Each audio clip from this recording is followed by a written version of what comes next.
মইতো একো নাপাব। মই এজন সাধাৰণ মই মানুহ। মোক গৌৰৱ গগৈ ডাঙৰীয়াই মোক MLA পাতিলে, 5 বছৰ মোক বিধানসভাখন দেখুৱালে। মই যি পাৰোঁ মই নিজৰ সততাৰে কামখিনি কৰিলোঁ। তাৰ বাবে মই গৌৰৱ গগৈক মই প্ৰথম ধন্যবাদ আৰু তেখেতক কৃতজ্ঞতা জনাব লাগিব। আৰু এইটো নহয় যে মই সদায় টিকেটেই মই পাই থাকিম। গতিকে এদিন পাব, এদিন যাব। পোৱা আৰু নোপোৱাৰ খেলখনৰ কাৰণে জীৱনটো বৰ মধুৰ হয়, হয়নে নহয়? পোৱা নোপোৱাৰ আছে কাৰণেই বৰ সুন্দৰ হয় কথাটো। আৰু দলীয় নেতৃত্বৰ আমি এইটো হাইকামাণ্ড বেছড পাৰ্টি। গতিকে হাইকামাণ্ড বেছড পাৰ্টিৰ প্ৰত্যেকটো কথা আমি শুনিব লাগিব। তেওঁলোকে যি নিৰ্দেশনা দিয়ে। নাই, তেনেকুৱা নহয়। মুখ্যমন্ত্ৰী ঘনিষ্ঠ হোৱাটো সেইটো স্বাভাৱিক, কাৰণ তেওঁ সাংবিধানিক মুৰব্বী। গতিকে তিতাবৰৰ মই যদি মুখ্যমন্ত্ৰীৰ ওচৰলৈ গৈছোঁ, মই কাৰ কাৰণে গৈছোঁ? মই তিতাবৰৰ ৰাইজৰ কাৰণে গৈছোঁ, তিতাবৰ জনগণৰ কাৰণে গৈছোঁ। আজি এই প্ৰকাণ্ড ৰাস্তাবিলাক হ'ল। আজি ধানৰ দাম, আজি ৰাইজে ইমানখিনি ধানৰ দাম আজি কৃষকে পালে। আজি সাৰৰ কাৰণে মানুহ হাবাথুৰি খাবলগীয়া হোৱা নাই, সাৰ পাইছে।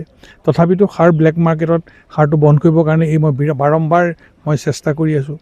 ছেৰিকালচাৰ কলেজৰ পৰা আৰম্ভ কৰি বিভিন্ন আমাৰ বন্ধ হৈ থকা কামবিলাক আমি কৰিলোঁ। সেইটো কাৰণে আজি অসম ৰাইচ ৰিচাৰ্চ ইনষ্টিটিউট হ'ল, খেতি ফাৰ্মখন কিমান ধুনীয়া তাত কাম হৈছে এতিয়া। গতিকে বহুতখিনি কাম আমাৰ হৈছে, নোহোৱা নহয়।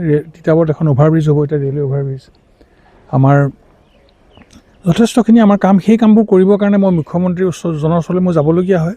আৰু সেইটো যোৱাটো মোক দলীয় হাইকামাণ্ডে কোনোদিন মোক বাধা দিয়া নাই। মোক যেতিয়া আমাৰ দলীয় সভাপতি বা আমাৰ যিটো আমাৰ LOP leader of opposition Debabrata Saikia, সদায় তেখেতে কয় যে বৰুৱা, আপুনি গভৰ্ণমেণ্ট মিটিং আপুনি যাব পাৰে, মুখ্যমন্ত্ৰীৰ ওচৰলৈ আপুনি যাব পাৰে। কিন্তু তিতাবৰৰ ৰাইজৰ কাৰণে গৈছোঁ। তিতাবৰৰ ৰাইজে মোক উন্নয়নৰ কাৰণে পঠাইছে, যে এই মানুহজনক পঠালে আমাৰ উন্নয়ন হ'ব। সেইকাৰণে মই উন্নয়নৰ কাৰণে গৈছোঁ। গতিকে সেইটোৰ কাৰণে মই দলীয় ৰসত পৰিম তেনেকুৱাতো কথা নাই।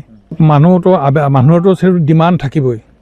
এতিয়া আপোনালোকে দেখিছে কিমান মানুহ আৱেগিক। প্ৰত্যেক মানুহে মোক কান্দি মোক ফোন কৰিছে, কিমান মহিলাই মোক কান্দিছে, কিমান মোক বয়োজ্যেষ্ঠ মানুহে মোক কান্দি এইকেইদিন যোৱা 3টা ৰাতি, গোটেই ৰাতি আমাৰ কৰ্মীবোৰ খোৱা নাই। তেওঁলোকে কেতিয়া ৰিজাল্ট পাব। গতিকে তেওঁলোকৰ এটা খুব হ'ল, তেওঁলোক যথেষ্ট আৱেগিক হৈছে। আৰু মোৰ এটা কথাই মই এতিয়া চিন্তা কৰিলোঁ যে জীৱনত ময়ো এটা বৰ ডাঙৰ প্ৰাপ্তি, যে আজি গোটেই তিতাবৰবাসীৰ বেছিভাগ মানুহে আজি মোৰ কাৰণে তেওঁলোকে যে ইমান বেদনা, তেওঁলোকে যে মোৰ আস্থা প্ৰকাশ কৰিছে, মই এইটো এটা অভিভূত হৈছোঁ। মই নিজেও চিন্তা কৰিছোঁ যে মইনো কি কৰিলোঁ ইমানকৈ ৰাইজে মোক ইমানকৈ সমৰ্থন দিবলৈ। কিন্তু এইটো কথাও ঠিক যে আমি দলীয় হাইকমাণ্ডৰ আমি আজ্ঞাপৰ মানুহ।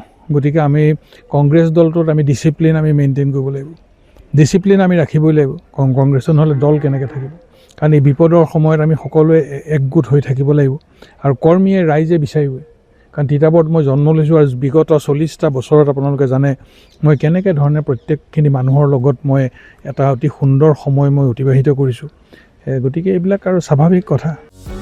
যিকোনো খবৰৰ বাবে যোগাযোগ কৰক আমাৰ এই নম্বৰত 9181 307 2221।